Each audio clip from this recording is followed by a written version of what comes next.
It is good to be bad. This was the slogan in the advertisement when Dungeon Keeper has been released in 1997, and it was a huge success as it was completely new experience in the strategy game genre.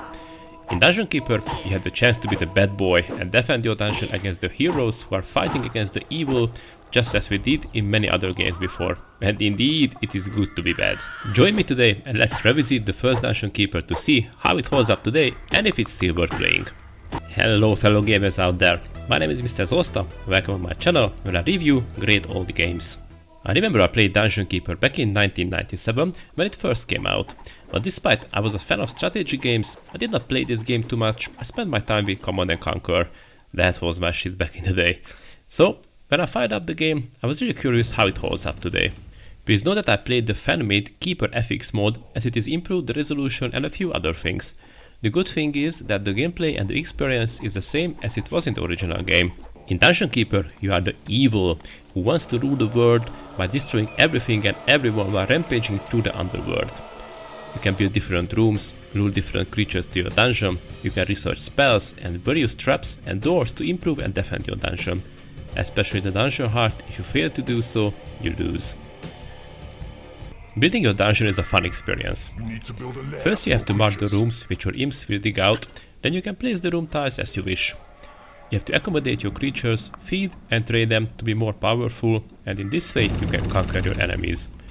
There's something satisfying in this process as you build, train, research on each level. While it sounds repetitive, it is not, as each level is designed very cleverly and there are always something which makes the process different or challenging. For example, there is not enough gold to dig on a level, or you have to dig around to find a weak spot where you can infiltrate your enemy. When I started my gameplay, I was easily fighting my way through the levels, and I thought, this is an old strategy game, I'm a seasoned strategy veteran, I'm going to beat this game in a few days. And level 13 came, and I was fucked. That level is a huge difficulty spike. I had to fight 2 keepers, and none of my early strategies would work there, they were just so strong. I looked up guides, videos, and with some luck I managed to beat the level. Then level 14 came and it was another huge difficulty spike. I think I'm never going to be able to make my way to the final level, but really want to, so there is a long way to go before I'm going to give up. If you play the gold version of Dungeon Keeper, you have the chance to play the Deeper Dungeons extensions too, which was the original mission disc released in November 1997. It featured 15 new single player and 15 new multiplayer levels to fight through. But if you play the Keeper FX mode, you have so many campaigns and levels to beat that you can cave in at the beginning of winter and you will finish the last map in the spring. So, if you love and enjoy the game, there are nearly endless content to play. The main part of the game are the battles, when you send or just throw your creatures to fight against the forces of good or the enemy keepers. Once your creatures are fighting, there is not much to do, so you just watch as your monsters are fighting in the first line, while your bi-demons are farting in the narrow corridors to damage the enemy, and your warlocks are shooting spells from the distance. It is very fun to see the battles and watch your imps as they drag the unconscious enemies into your prison, and later throw them into the torture chamber to convert them to your side.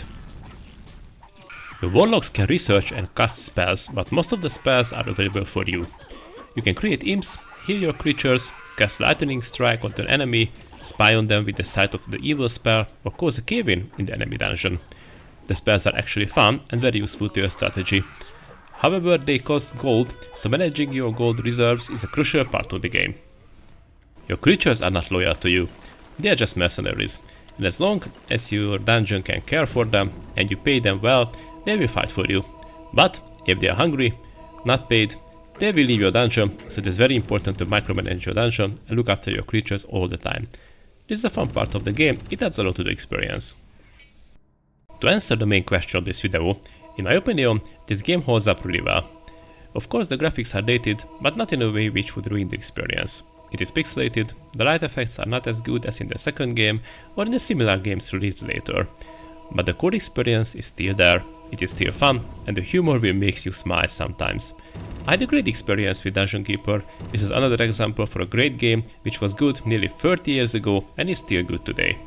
I did not experience anything while playing the game which was annoying or just did not age well. So, if you would like to see where this great series has been started, give Dungeon Keeper a try, you are going to have a great time.